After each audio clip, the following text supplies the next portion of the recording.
Et coucou chers art journalistes, c'est Marie de l'âme du féminin. On se retrouve dans une nouvelle vidéo dédiée aux carnets qui font l'écosystème de mon environnement autour de l'art journaling. Ici, je vais te parler du cahier de technique.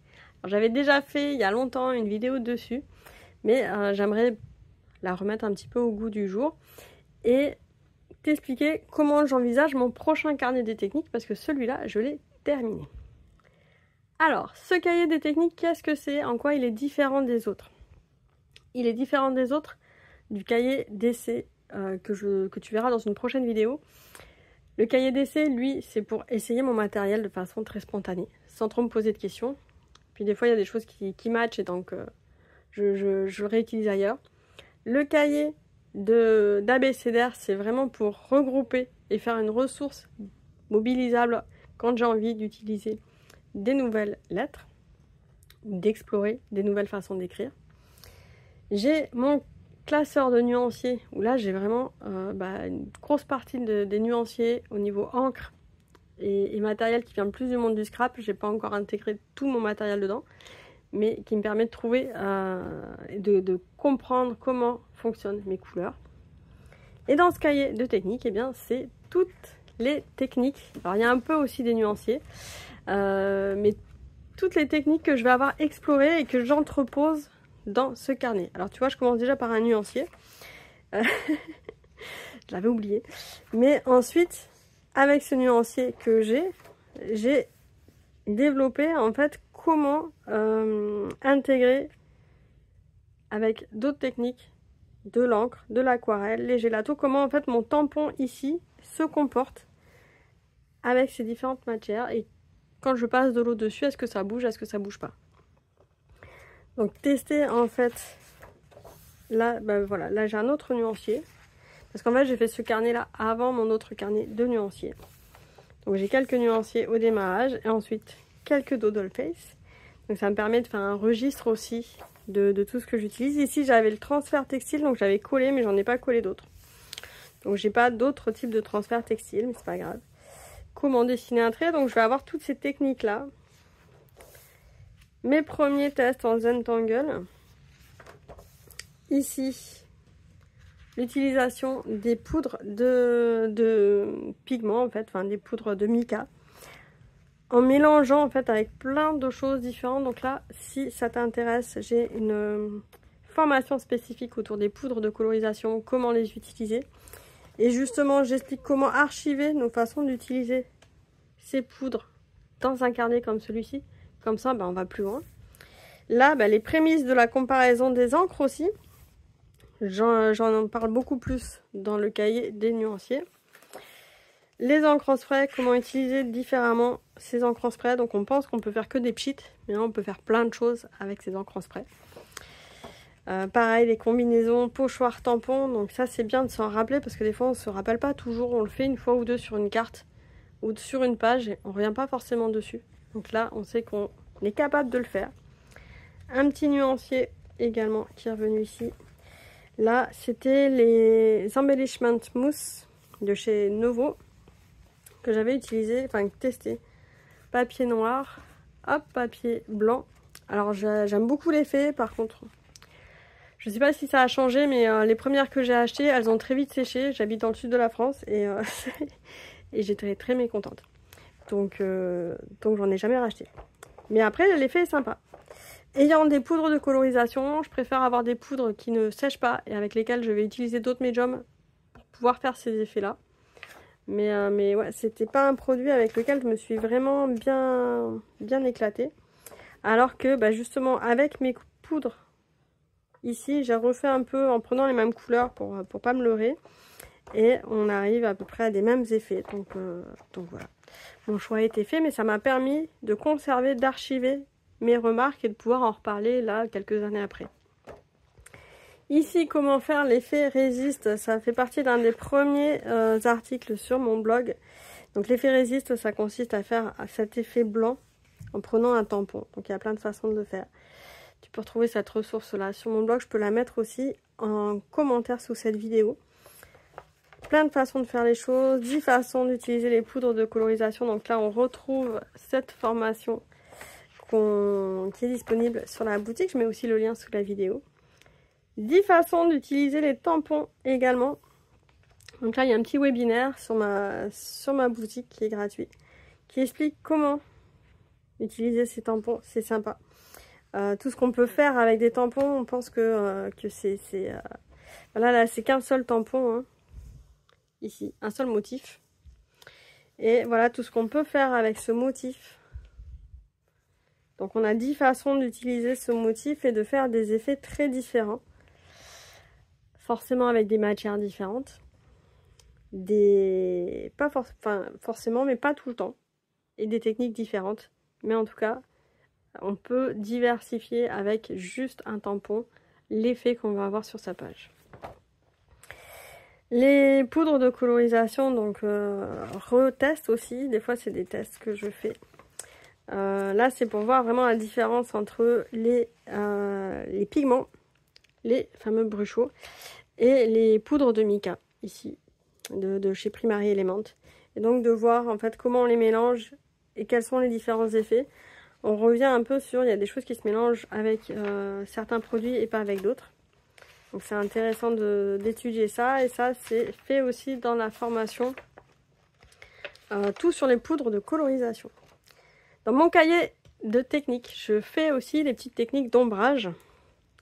Voilà, c'est pareil, je pars d'un tampon. Comment mettre de l'ombre et du volume sur ce motif. C'est aussi bien en fait des tests que des archives pour me rappeler comment on peut faire les choses. Donc j'ai tamponné 6 fois le même motif. Et ensuite j'ai utilisé des techniques autour. Ça c'est des petites choses qu'on peut se faire, des petits exercices qu'on peut parfois trouver, glaner sur des vidéos tutoriels.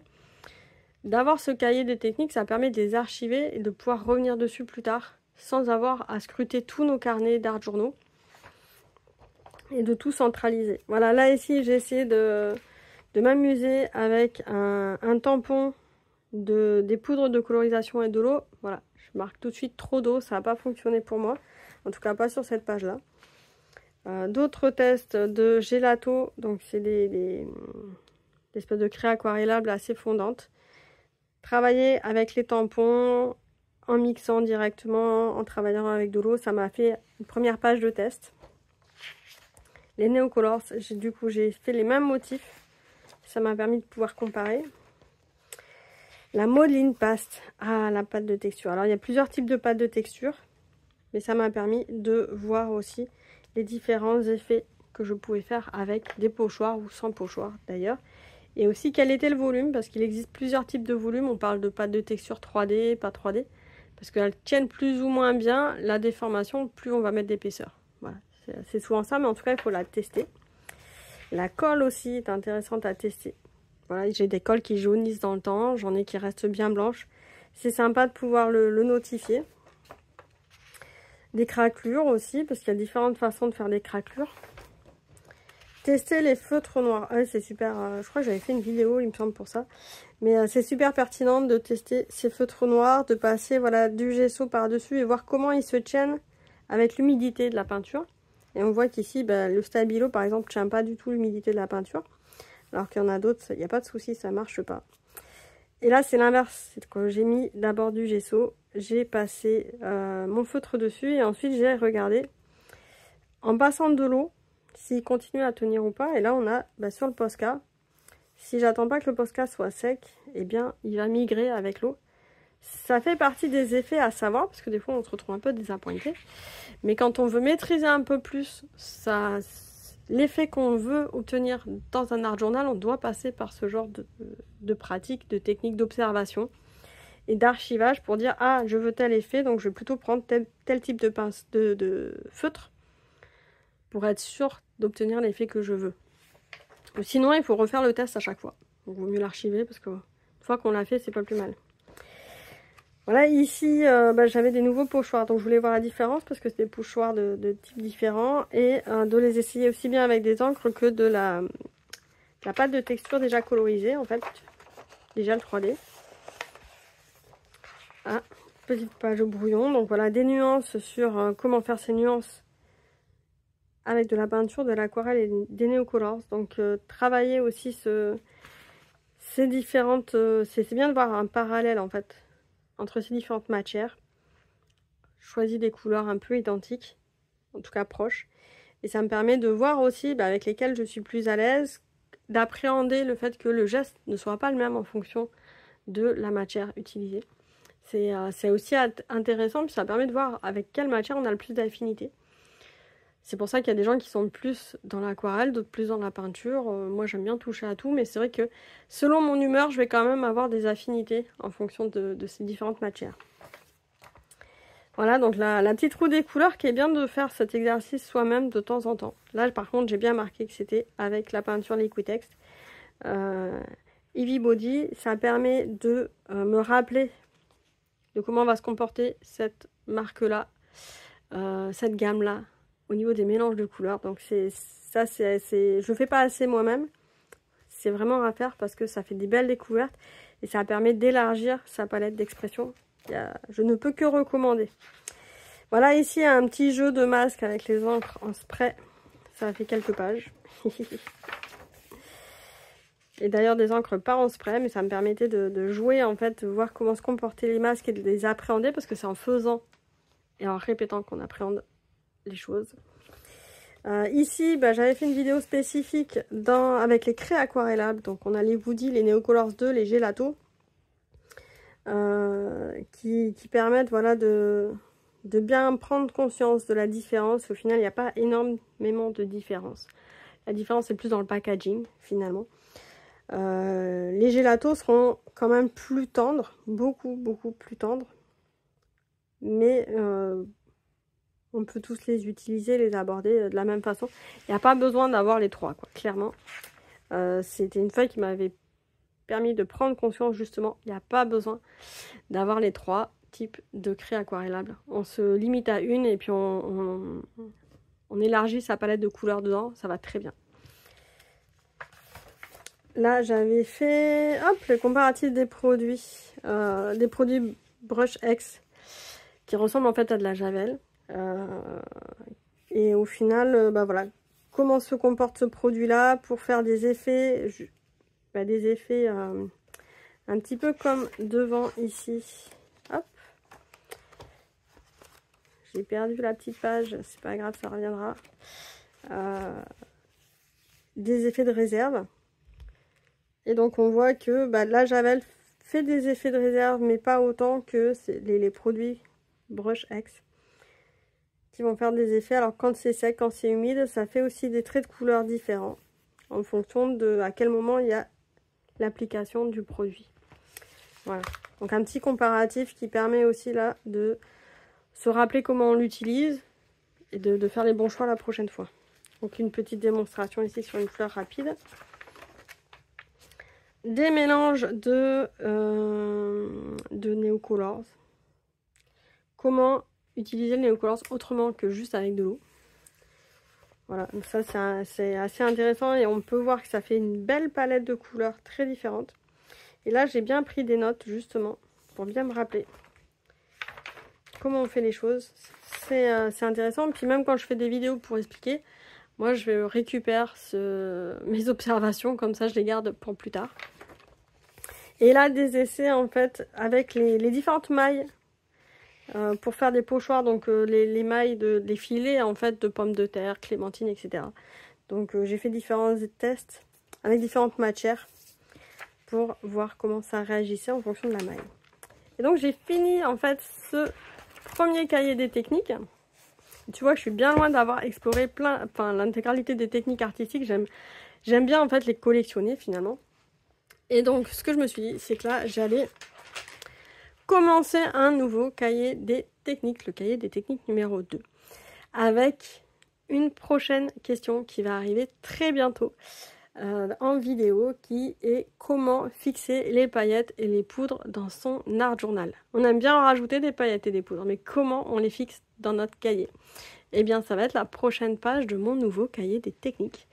Pour le type de support, j'ai hésité à faire un classeur, parce que je me suis dit que ça sera plus simple à intercaler des feuilles à l'intérieur et peut-être aussi de les classer entre les nuanciers, etc. Et au final, bah, j'avais, vu que moi j'ai déjà la perforatrice pour faire des cahiers à anneaux comme ça, je me suis dit on va utiliser ce format-là pour le nouveau cahier des techniques. Alors je sais que j'en avais déjà parlé, donc peut-être que ça va parler aux anciennes, mais dis-moi si bah, tu découvres ce cahier des techniques, si ça te parle, si tu as envie d'en créer un, si tu le fais déjà d'ailleurs peut-être, si tu le fais au fur et à mesure de ton art journal, où tu te réserves des pages un peu techniques au début ou à la fin. Moi je suis toujours curieuse de la pratique des autres et du partage dans ce sens-là. Donc bah, je t'invite à partager toute ton expérience en commentaire. Je te remercie d'avoir regardé cette vidéo. On se retrouve très bientôt avec des paillettes. Ciao ciao!